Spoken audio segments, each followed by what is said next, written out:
Now I'm going to talk about sort of famous and notable fashion styles of recent British history.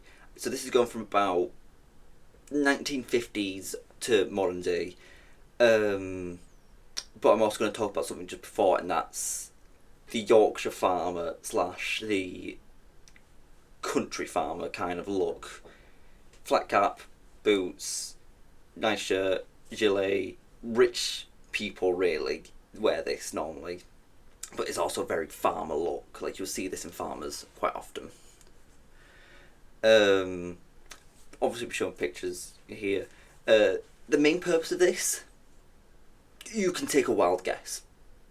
For farming, it's farmers. Farmers quite often rich, so they have like nicer quality stuff, and more often than not, they will be producing the materials needed for these clothes. So it's not like it's how would you get these? How would you get these? Materials made them. Yeah, yeah, makes sense. I believe it. Yeah. Um, yeah, there's obviously going to show a lot of pictures. But like the whole like idea of it is just for farming. A lot of it has just been taken for styles like Quiet Luxury is one that's used for like the gilet look, thanks to Succession. Good show, by the way.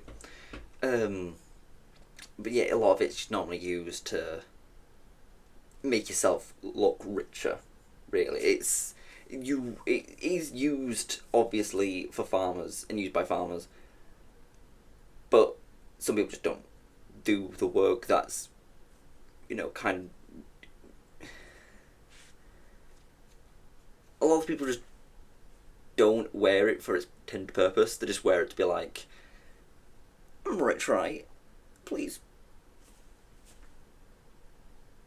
I don't know. You're just wearing clothes right now. The money doesn't really matter. Come on, be serious. Uh, Next, we're going to the 1950s, and we're talking about the Teddy Boys specifically. Now, I just want to clarify as well before I actually carry on. Um, the decades that I wrote down aren't all 100% correct. It's just when I've researched it, I'm pretty sure they were made and popularized in this decade. So if I'm wrong about these things, I'm sorry. Oh yeah, first we got in the 1950s the Teddy Boys. This was coming off the Second World War, and it was about a lot of like British men and British girls. Because I say Teddy Boys and Teddy Girls, but it's coming off a lot of British men and women who want to have that luxury that they kind of almost think they deserved. I'd say they deserved after fighting, a World War Two.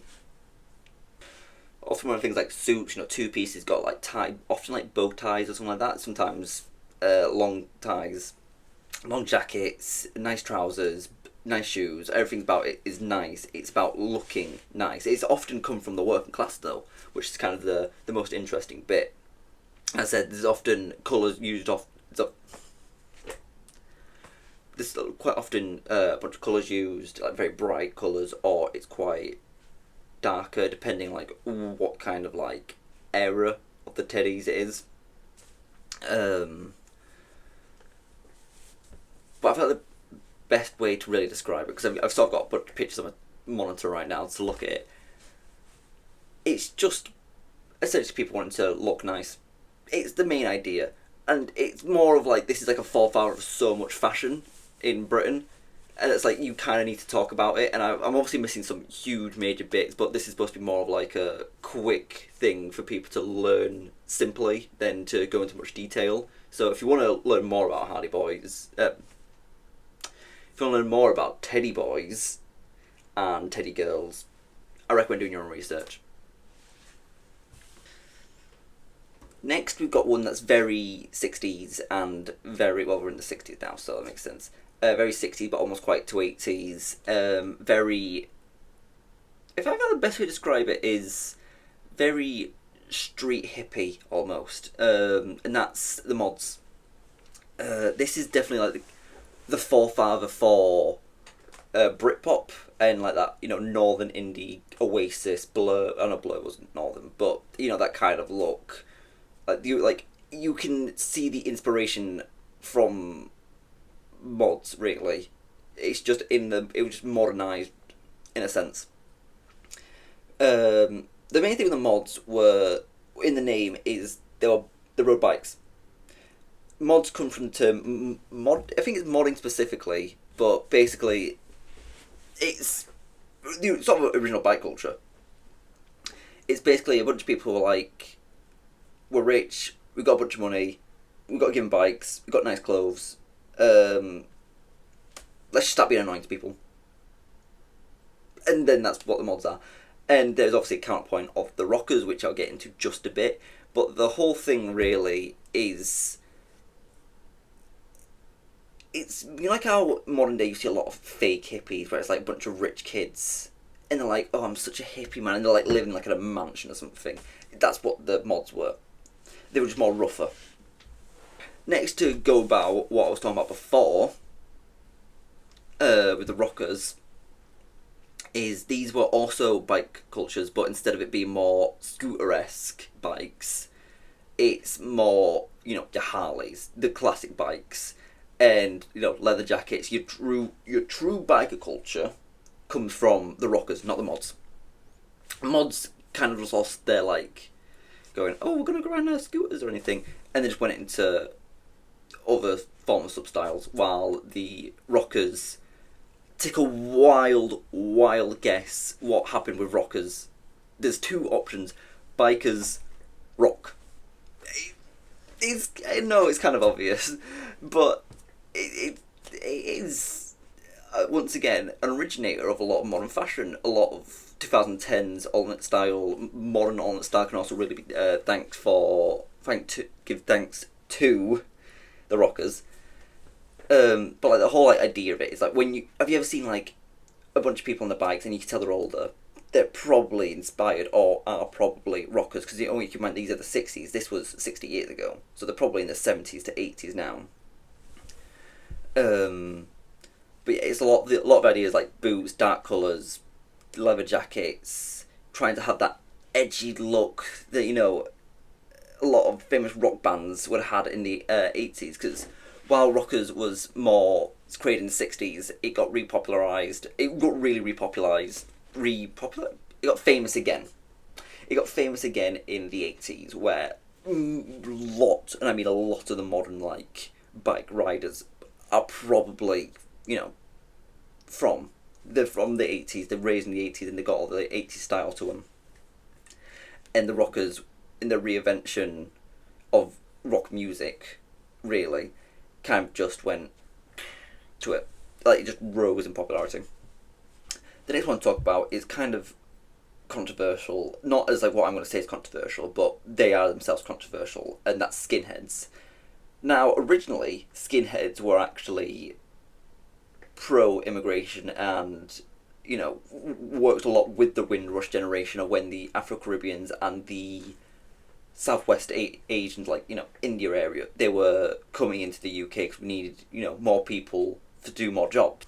But the original skinheads involved in something else that I'll talk about later. But the currently known skinheads, the ones who would probably support Millwall or Chelsea, if you get what I'm going at, were the ones that were overalls, white shirt, Union Jack show where I'm from, boots, Doc Martens with certain lace colours to show what my real intentions are. Tuck the jeans into the boots. But yeah, it was the overalls, the white shirts, tucking the jeans to the boots. Very almost military-esque, I think it's the best word to describe it. Quite military. But the original skinheads, which are kind of going to now mix into the next point, I'm talking about the 70s and the specific style of, because I'm talking about inspiration styles that have led to modern fashion, really. And these skinheads, the ones that were pro immigration, who liked the Windrush generation come in, who kind of hated the not authoritarian rule, but hated authority and hated forced things to do, why do we have to work, why do we do this, kept a few bits of the style, kept a lot of like the Union Jack, the ripped look, the very rough and tuck look, the docks, and those skinheads became funny coloured hair. They became odd styles. They became some a lot of people had Chelsea cuts. If you go on going, mohawks, spiky hair, they became punks. That's really what it was. The original skinheads hated the connotation that the racist skinheads took from them and went, all right, if they're just gonna be skinheads, let's just do the complete opposite: big, wild, wacky, colourful hair. And skinheads didn't copy that because they're like, why would I copy that? I'm proper man. Look at this. That shows I'm worth. It's also, I feel like I need to clarify. There's a difference between a skinhead and some of a buzz cut. A buzz cut is just a hairstyle. A skinhead is about something. You mean something with a skinhead because you are actually shaving all your hair off. You're going completely bald. I think that comes from the idea of high testosterone makes you bald. So like, oh, look how much testosterone I have. But anyway, go back to the point of the 70s and punk. It's a very famous style, punk, in my opinion. I think it's probably the most popular, well-known style. And, people go, oh, streetwear. Streetwear is a basic level of fashion where it's like going, oh, the most famous meal is a sandwich. It's like, well, yeah, it's a sandwich, but it's different. You can't just say one sandwich is all sandwiches kind of thing. The punk look. I'm just going to cut this while I search.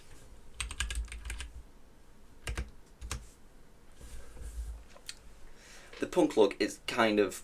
Well, first of all, the punk look is popularised and mainstreamed thanks to Vivienne Westwood, who's probably one of the best fashion designers of all time, who is known for controversial statement pieces, who is essentially the reason for the Punk Pistols. While it technically wasn't her, she essentially just made... the Punk Pistols was there, and then she made the Punk Pistols.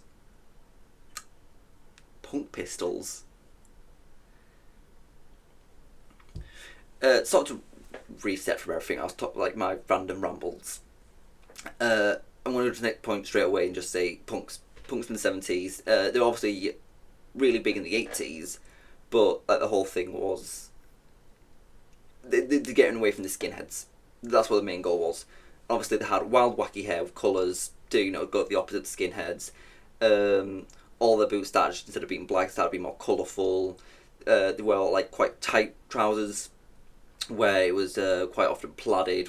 I think those red plaid look is quite famous.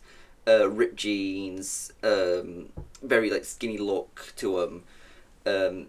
Everything's got to be all messy. Stitch work's got to be on stuff. Just random patches and stuff. Plaid again. There's a lot of plaid. I need to clarify. There is a lot of plaid in punk fashion. Leather jackets. I'm trying to see if there's anything I'm forgetting here that I'm looking at. Not really. It's basically the whole thing is being as noticeable as you can while looking... I don't know, obviously it wasn't a thing at the time, but looking as alternative as possible. It's trying to just naturally be the statement. Instead of having to, shout out your words, you just walk about and people know what you're about. And people go, oh, I would make punk political. Punk was always political. And to now go on to why punk is a thing... You've got to thank Vivienne Westwood, who's probably definitely top 2 of British fashion designers and definitely top 10 for fashion designers ever. The only other fashion designer of British heritage, I would say, is on her level is Alexander McQueen. And I think if you say name 5 fashion designers, those 2 are most likely getting named. Like probably like Virgil Abloh, those 2. Hedy and okay, and there's probably someone. Who am I forgetting? Rei Kawakubo. I'll just say Rei Kawakubo. I'd name 5 fashion designers myself there. There you go. But yeah, Vivienne Westwood. obviously it started out just as sort of like a merch for the Sex Pistols, but then Vivienne Westwood just outgrew the Sex Pistols like 100-fold, and the lead singer of Sex Pistols was a massive loser that kept trying to like rely on Vivienne, and then Vivienne was like, nah, I'm doing my own thing, I'm better than you. And like, oh, Coco Chanel, that's who I'm forgetting of. Giorgio Armani, oh my god! It's when you try and not name things is when you remember them. But yeah, there's the obvious origination from Vivienne Westwood that everyone's got to thank, and I think you got to thank Vivienne Westwood for a lot of modern fashion, really, because the whole idea of alternative is really mainstreamed from Vivienne herself. Obviously, there's long old traditions that kind of had that not old look, but the real mainstream idea of alt came from Vivienne, really. And obviously in later years when she came more like high fashion kind of look and was like best mates with the Queen, who I wouldn't have been surprised if she was like secretly punk but couldn't because she was royalty. Like on a, like last one of the last messages on Christmas, she's like, and don't forget, be a punk ass bitch. Like, fair Lizzie. You know what? Fair. I mean, she wouldn't be because you can't be against the system if you are the system. But still, I can see it being. Let me be. I should probably cut this. I should need to go to the next point.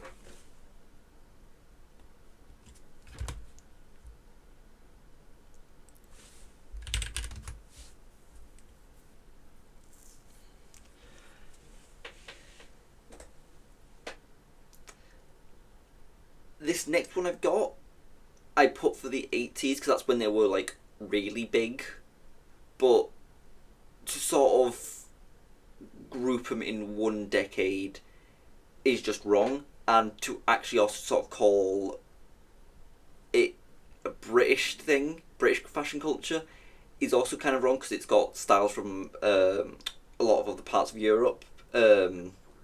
But like it became its thing, really, what it is nowadays in the 80s, and that's goth. And as much as people want to just ignore alt fashion and you just say emo, alt, goth, and all that, and punk, it's like these are all different forms of fashion. It's like me seeing someone wear jeans and a t-shirt and going, business wear. Like, no, it's not. Just because it's basic fashion doesn't mean it's all the same. So all alt fashion isn't the same, and I think to call alt itself its own fashion is also wrong, because it's like going, oh, you got basic fashion on. What fashion? Basic? No, that's not. That's just a term. Saying like alternative is just a term. Like to go, actually no, you can just chalk it up to wearing like an Iron Maiden t-shirt and like black jeans and like wearing some like chains. That's all. I mean, it's not really. That's going more into metal. We go back to my original point of talking about goth culture. You can chalk it up to being Victorian, you can chalk it up to being as the 80s, but like, the modern style was popularised with a lot of music that came out in the 80s. List here. And its main thing, it was almost the punk was dying out, punk became too mainstream, so it's the next alternative that you can use. And this will probably go through every single generation from now on, but it became its real big thing in the 80s, and obviously it's got a massive resurgence nowadays. You probably see a lot more goth girls, and goth men are hard to find. I don't think you see many goth men, but you see a lot more goth girls, really.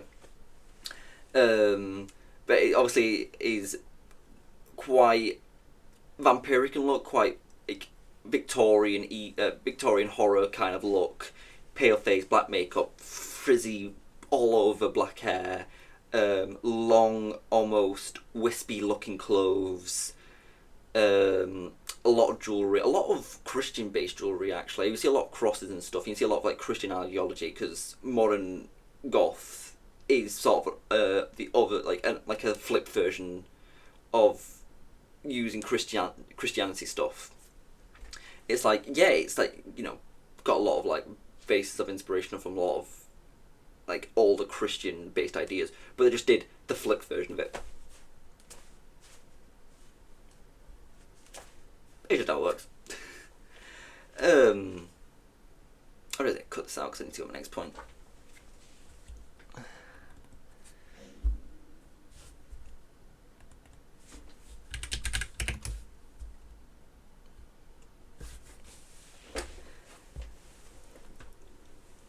Now, the next 2 decades, the 90s and the 2000s, were quite interchangeable, because I think those 2 decades had the longest last of some things. Because you can definitely say in the 90s and the noughties, you can say in the 90s and the noughties that... Now you can say in the 90s and the noughties that both rave culture and the original Britpop, or what was originally was like sort of northern indie music, they were both really big in the 90s and the noughties. And it's obviously both lasted longer than that, and you can see inspiration from those fashions nowadays.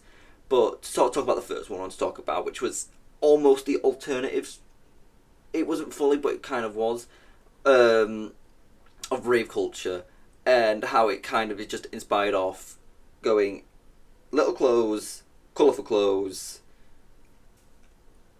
and I'm just going to do a ton of drugs. I'm just going to do a ton of drugs. I want to have just a fun time. I'm not going to have any problem with that. Nothing's going to affect me later in my life. It doesn't affect everyone. It affects some people. I mean, that's not me to, make fun of people's lifestyles.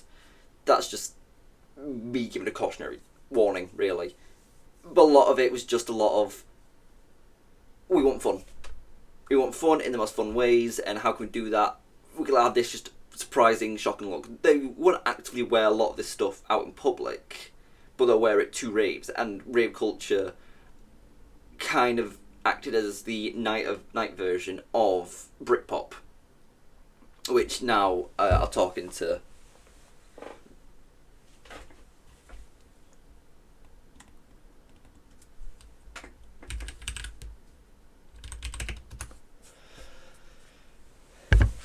This is the most modern history we're going to get, really, of Britpop.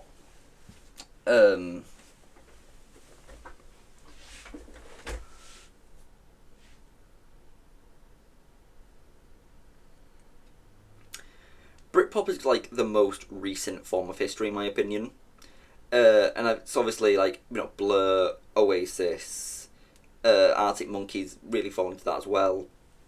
But it's about Adidas, Sambas.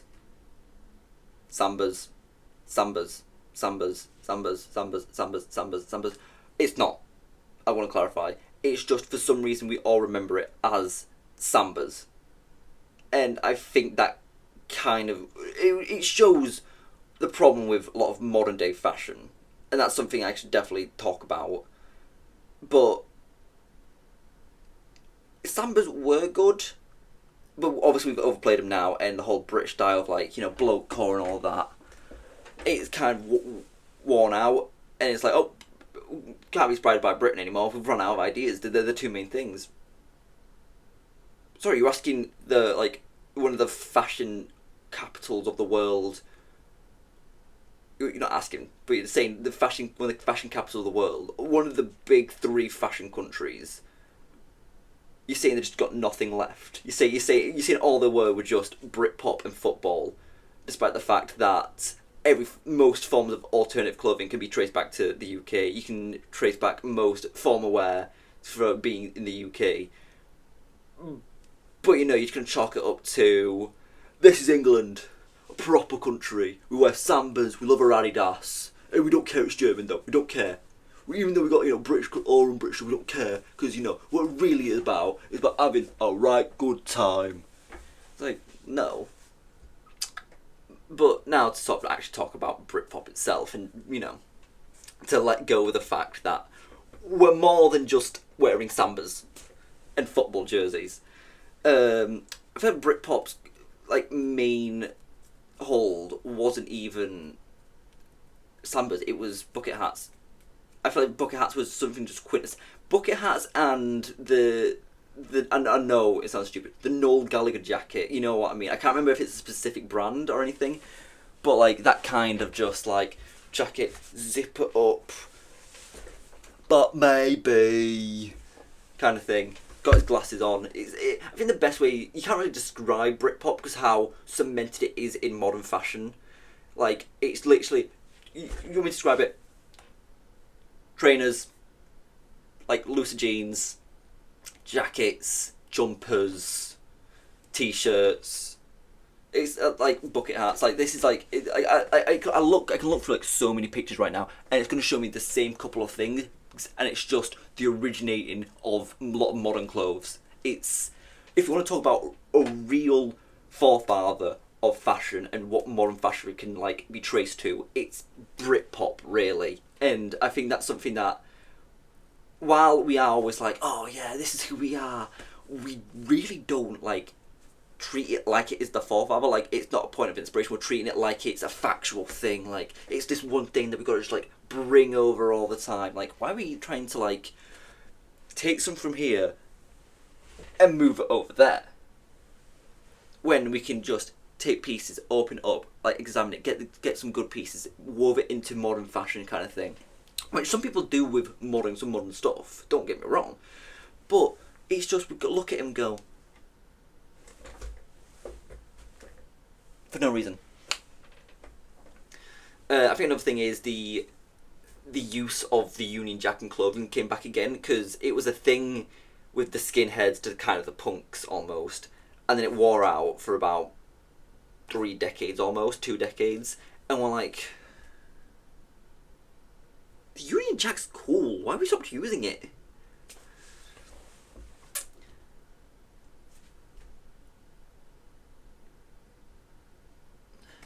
So now going to the 2010s, and this is, in my opinion, the worst time for British fashion, really. This is when we became really Americanized, and our culture, this is when original British culture was really dying out.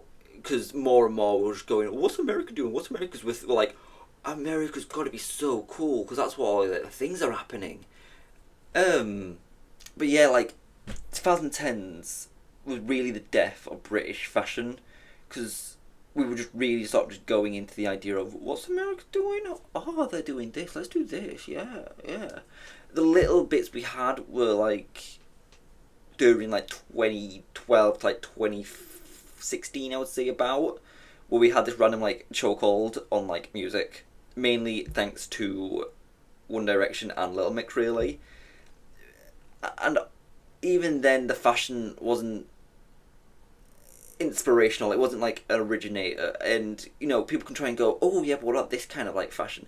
We're not gonna really go back to it, because I think all of it just came from, as I was saying before, we just took a lot of ideas of that Britpop in the 90s and 90s and just went, yeah, we'll just reuse it in different ways, and became less inspired, became more complacent. You know, the inspiration designs were gone. And I think this is a whole representing of going more deeper and deeper into the country's politics and cultural like recognition. We just stopped trying to be British and started just being American. And now I've got to say, in the 2020s, I think it's almost coming back in a bit, but also in a way it's not. But I think the only other real thing we can talk about of British fashion okay, 2 things we can talk about now. Obvious one, we can talk about Alexander McQueen, but I'm going to go into him in a later part where I'm talking about notable brands and fashion designers. But the other thing is grime, and like the whole thing of like what was a real major problem that I don't know why we haven't really just like looked back and gone, Jesus, that was bad, was the obsession with gangs and crime and like grime media. Because like obviously we can go to like BG Media and listen to what they were saying to each other. Like these were like 14-year-olds, like 13-year-old kids hanging with like 20-year-olds. It was really weird when you look at like BG Media. But it's like the whole idea of like, oh yeah, a proper hard mate. I'm gonna shank you up, yeah. And of these three things, I think the first one I want to talk about is the alternative culture that's been happening in the 2020s, and that's the indie sleaze look, which kind of had like multiple iterations. I think it was quite big in the noughties. It was a bit of a thing in the 2010s, but it's really coming to its own now, and it's become like sort of the mainstay fashion in 2020s with the rise of underground music, really. And you know, you can look at obvious name SD Kid, even though he doesn't fully dress indie sleaze, he has got a lot of fans who will be in indie sleaze. Fake Mink, Feng, you can go in America, and like to be fair with the Americans, it's something that's based in British culture, and this is a very British fashion thing. Indie sleaze, I want people to like know, and like you can go, oh well, actually, I found the origin in Russia, and it's like, sorry, you talk about alternative culture in modern stances, it's most likely going to be originated from us, because it is. It is. You can look at like, because Alexander McQueen, once again, you can see a lot of his ideas and see how they were on the ideas of indie sleaze. Now, obviously, they're not, because you know, fashion designers never really truly stick to one sense of fashion because they're artists. Artists don't stick to one thing. But another thing is the you know, the almost, that's the best way to describe it, the depressing almost look, like the gritty depressing look is English. Not English, it's British. And you can see the inspirations. It wears more skinnier stuff. It's more about having that slender look to you. It's, you know, using darker, more drab colours. Something that's very, very British culture. And you can look through any sort of search engine to sort of look at. You can look at Pinterest to look at like indie sleaze, and you'll see that is really just based off English culture. And you know, you can even look at like Americans with like Two Hollis, for example, or you can who's the other one I'm thinking of? That person here, that'll show. I'm forgetting. But yeah, it's like, even though these people will even be American, it's British. It's just very quintessential British. The next one, this is kind of going back to the Teddy Boys look, but it's also thanks to a bit of dandyism, which I think, hold on, let me just double check.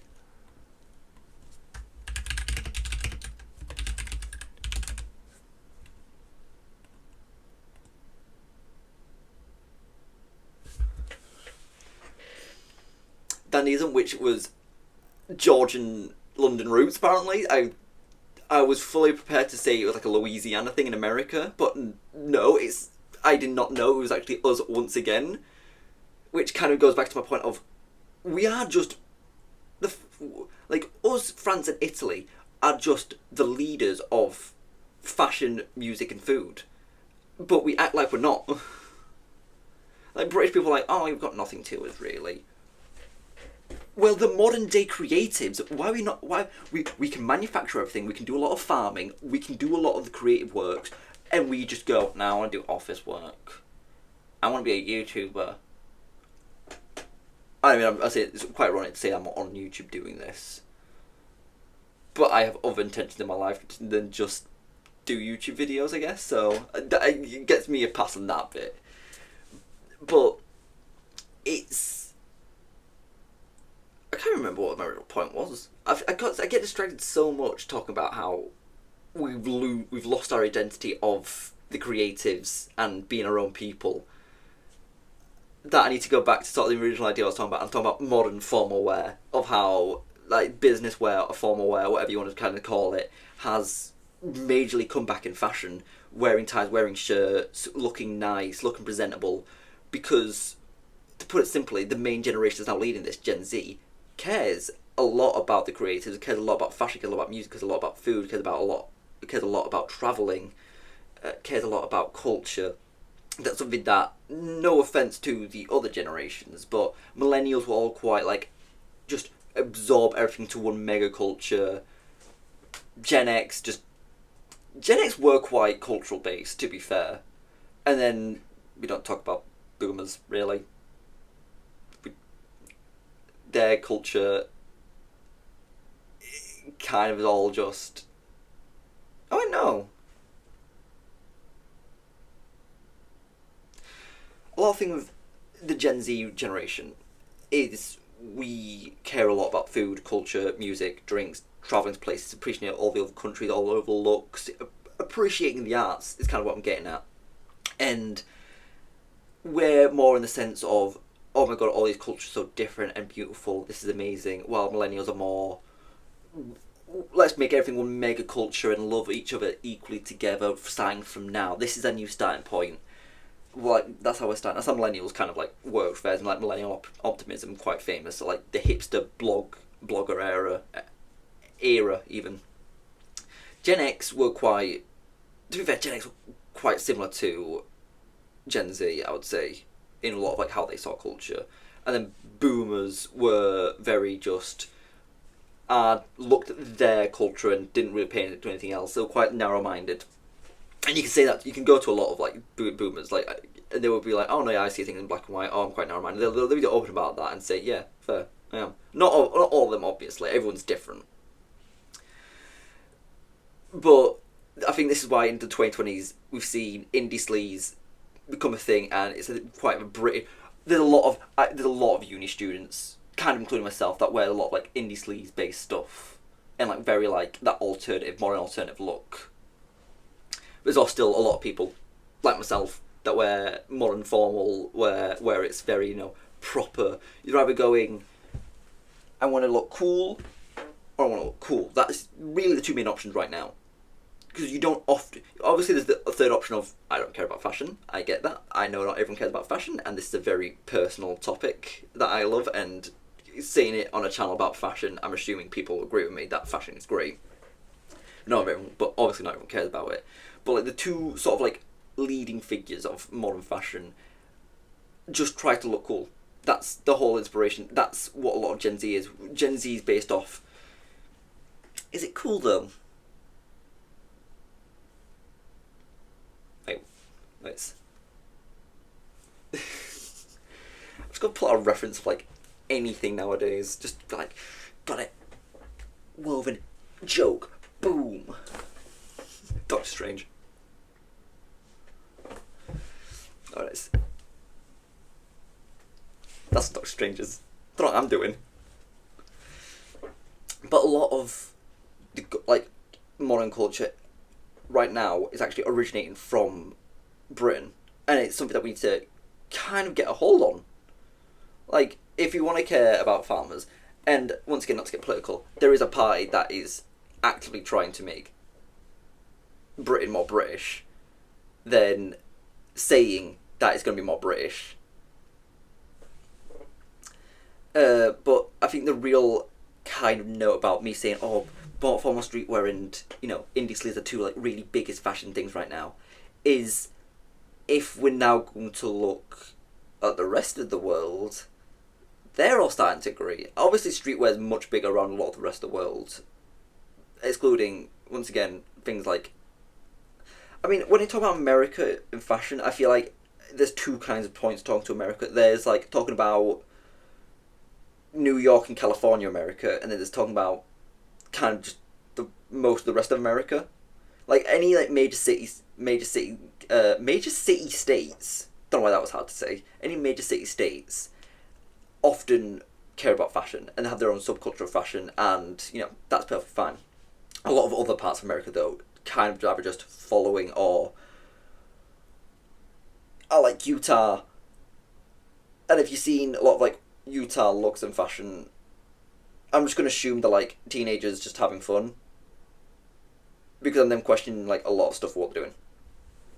I hope the adults aren't like that. If it's kids having fun, kids being creative. If it's, like, fully grown people, I'm like, grow up.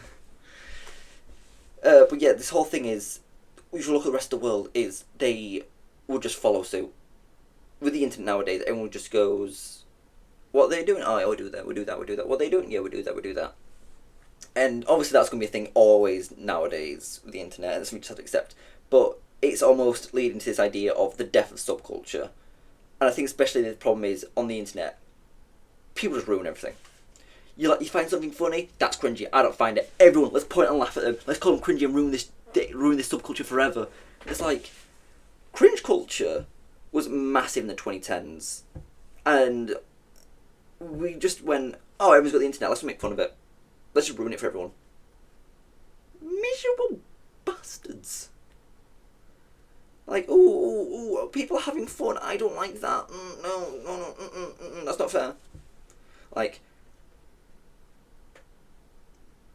what? But like the whole idea of death of subculture is sort of talking about the whole idea of, well, I've got indie sleeves and formal wear, and these are very British things and things that, like, you should see a lot in like people wearing nice clothes or people wearing quite like alternative like sleazy looks of like, especially if you look in somewhere like Manchester, possibly Newcastle, Leeds, an obvious one, London, and like major university cities, or to be fair, major cities in the UK. They will be wearing all these different forms of ideas and stuff, because also this is where a lot of the creative schools are coming from. Like, you can probably know like major like fashion and art schools in a lot of like these cities. Except Leeds. I don't know what was Leeds. We're weird. We're a weird city, but we're proud of it. But yeah, like the whole idea of like subculture is dying.